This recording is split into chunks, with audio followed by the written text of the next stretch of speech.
अरे, ये जगन्नाथ जी अपना 56 भोग छोड़कर इस गरीब मई के चावल क्यों खा रहे हैं? और आखिर क्यों ब्रह्मांड के स्वामी को एक टूटी फूटी झोपड़ी में बैठकर बासी चावल खाना पड़ा? जानने के लिए देखते रहिए ये अद्भुत कथा। पुरी के उस विशाल मंदिर की ऊंची दीवारों से थोड़ी दूर एक पुरानी और टूटी फूटी झोपड़ी थी, जहां एक बूढ़ी दादी रहती थी जिन्हें सब काकी कहते थे। काकी के पास ना तो रहने को अच्छा घर था और ना ही पहनने को नए कपड़े।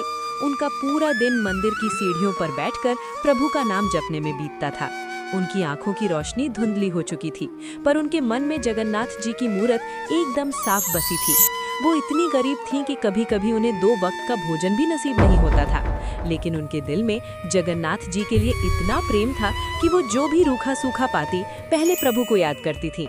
आज की शाम काकी बहुत उदास थी। उनके मिट्टी के बर्तन में सिर्फ थोड़ा सा बासी चावल और नमक बचा था।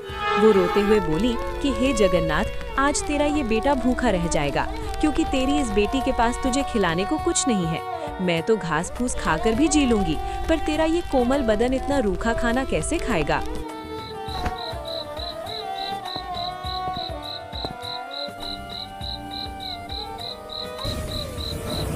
वहाँ स्वर्गलोक की चमकती हुई गलियों में, जहाँ हर तरफ सोने की दीवारें और मोतियों के झरोखे थे, वहाँ जगन्नाथ जी अपने बड़े भाई बलभद्र जी के साथ ये सब देख रहे थे।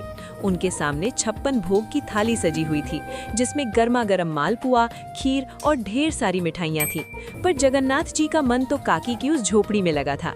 उन्होंने थाली को धीरे से पीछे खिसका दिया। तभी बलभद्र जी वहाँ आए और उन्होंने एक बड़ा सा रसीला आम जगन्नाथ जी की तरफ बढ़ाते हुए कहा कि अरे जगन्नाथ, देख, ये स्वर्ग का सबसे मीठा फल है। इसे खाते ही तेरा सारा दुख मिट जाएगा। तो इतना उदास क्यों है? तब जगन्नाथ जी ने एक लंबी सांस ली और कहा कि भैया, ये सोने की थालियां और ये मिठाइयां अब मुझे बिल्कुल नहीं भा रही हैं।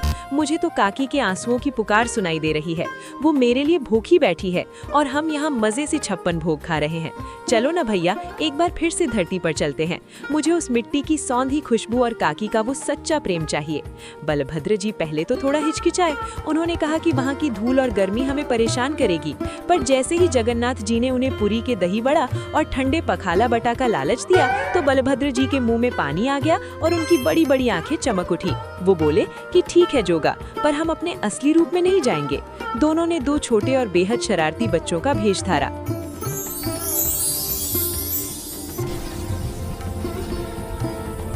जगन्नाथ जी ने नीली धोती पहनी और बलभद्र जी ने सफेद, और अगले ही पल वो दोनों पुरी के सुंदर समुद्र किनारे नरम रेत पर खड़े थे। नीली लहरें उनके पैरों को छू रही थीं और ठंडी हवा उनके गालों को सहला रही थी। दोनों हंसते खेलते बाजार की तरफ रुख करने लगे। रास्ते में उन्होंने देखा कि लोगों की भारी भीड़ है। हर तरफ ढोल और नगाड़े बज रहे हैं। तभी उन्होंने देखा कि एक ढोंगी आदमी भगवान का नाम लेकर भक्तों को डराकर उनसे पैसे ठग रहा है। वो कह रहा था कि अगर तुमने मुझे सोना नहीं दिया तो भगवान तुमसे गुस्सा हो जाएंगे। ये देखकर जगन्नाथ जी की भौहें तन गईं। उन्होंने गुस्से में वहाँ पड़ा एक लंबा डंडा उठाया और उस ठग के पीछे दौड़ने लगे।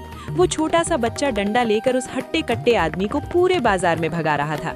ये दृश्य देखकर लोग हैरान रह गए कि इतना छोटा बालक इतनी तेजी से कैसे भाग सकता है।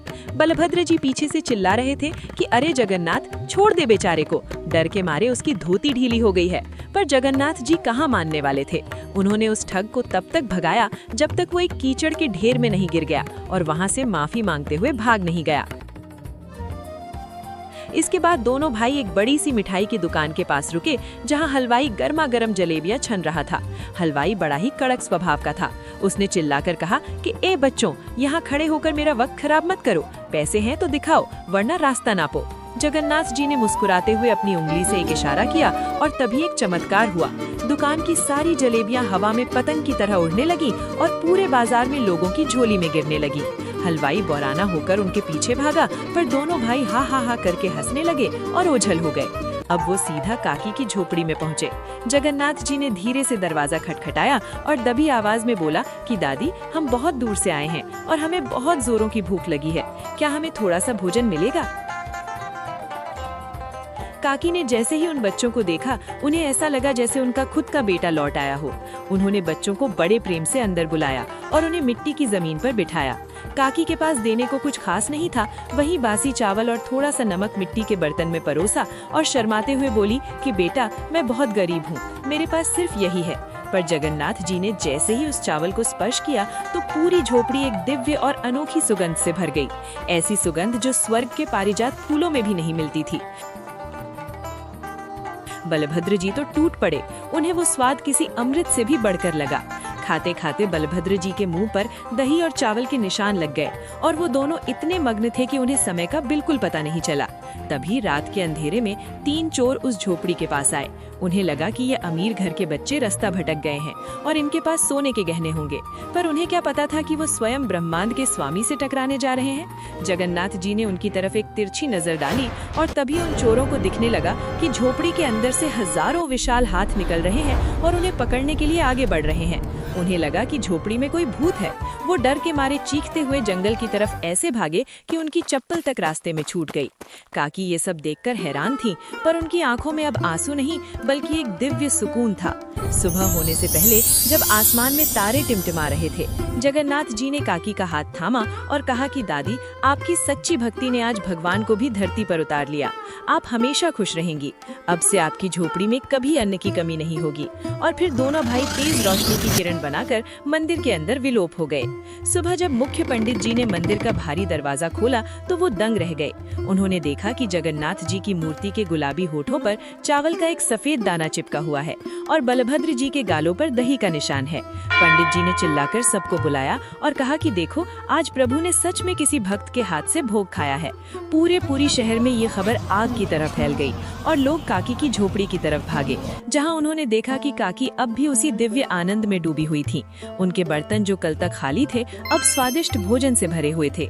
ये कथा आज भी लोग बड़ी श्रद्धा से सुनते हैं कि कैसे जगन्नाथ जी और बलभद्र जी अपने भक्तों के एक निवाले के लिए स्वर्ग छोड़कर धरती पर आ जाते हैं और हमेशा अपने सच्चा प्रेम करने वाले भक्तों के आसपास ही रहते हैं।